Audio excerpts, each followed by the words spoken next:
Hi guys, welcome to Epic Weekenders. There's only 1 week left to go until the Cream Weekender at Butlins Minehead. So, what do we know? Stay tuned and find out.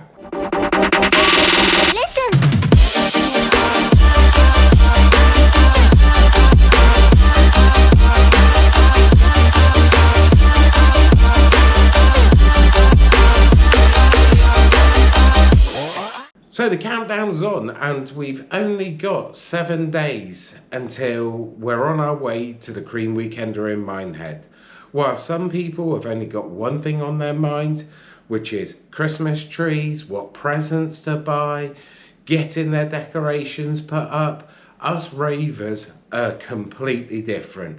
We've waited a whole 365 days for the next Cream Weekender, and in 7 days time, that day will be here and we will be back at a 3-day rave. That's 3 days of legendary DJs, epic music and an amazing atmosphere that's off the charts.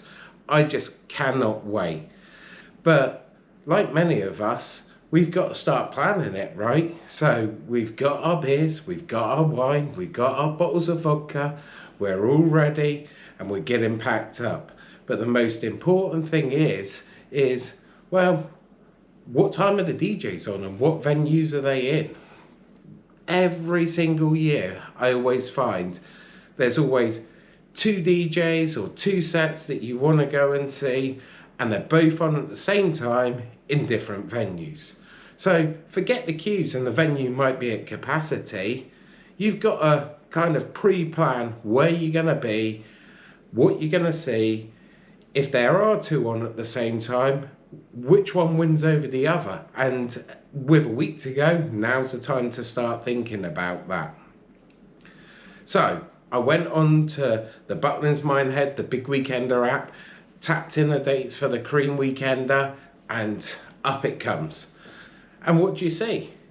Well, the thing that stuck out for me the most was the fact of this year, most of these headliners, well actually all of these headliners are showing up at Studio 36. This is the first year at a Cream Weekender that we've seen Studio 36 in use. Studio 36 has never been used for a Cream Weekender. We've been doing this for a number of years. They've used it for the check-ins, but never have we seen it being used for a Cream Weekender. So what does this mean for the Skyline Arena? For me, one of the things that's always stood out is as you walk into the arena, you see that amazing rig, the lights, the stage. It just gives it that atmosphere that's different to any other Butlins weekend. How are they going to recreate that in Studio 36? Are they going to recreate that in Studio 36? I don't know. Put in the comments and tell me what you're thinking. I would love to know. As you can see, we have an absolutely amazing lineup, planned. On the Butlins app right now, we're not seeing no DJs. There's absolutely no acts published. We've got acts in Reds, we've got acts in Centre Stage, we've got acts in Studio 36, we've got acts in on the Green, but nothing in the Skyline Arena. I just don't get it. But the good news is we've got some incredible headliners this year. And last year they did say they would make it bigger and better than ever before. And with DJs like Paul Oakenfold, Ben Nicky and Layback Luke, you can't get bigger than that. This has got to be one of the best lineups with all of the artists that we've ever seen at Cream Weekender. And I'm sure it's going to be a messy one as always. I was happy to see that yet again this year, DJ Matt May is back. And it looks like, he's kicking it off at 5 o'clock on the Friday in on the green, which is a great way to start the weekender. I also noticed that they've got a silent disco as well in Hot Shots first thing on the Friday, which those silent discos are always a blast. Actually, there's 2 silent discos this year. You've got one on the Friday night, and then on the Saturday you have another one, but this time it's in centre stage. So if a silent disco isn't your thing, they're also showing live football in Hot Shots. If not, you can be back in your room and having a rave there. As always, we can expect to see the late nights going on into Reds. So I've seen DJ Matt May in Reds, and Judge Jules is playing Reds.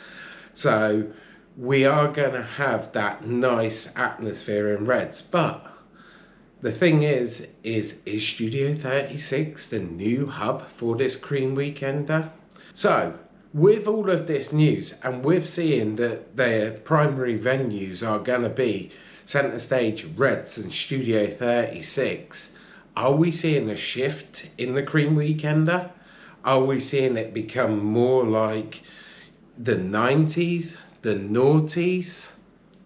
Every year you walk into that famous Butlins tent, that epic, amazing lighting rig, stage and sound with the crowd. That is what's always made the Cream Weekender different from any other Butlins Weekender that they run. Is that going to happen this year? Are they going to even set up that rig in the Skyline Arena or Studio 36? It's got me really thinking. And along with that, what is the atmosphere going to be like without that rig? It's one of these things that kind of intrigues me but worries me all at the same time. I really hope that they can keep that atmosphere this year, and I'm hoping that over the coming days that the full lineup will go on to the app. So I'm interested to see what you guys think, what you think the lineup could look like with not using the Skyline Arena, and is this just going to make the Cream Weekender like every other weekender? That's what we know so far.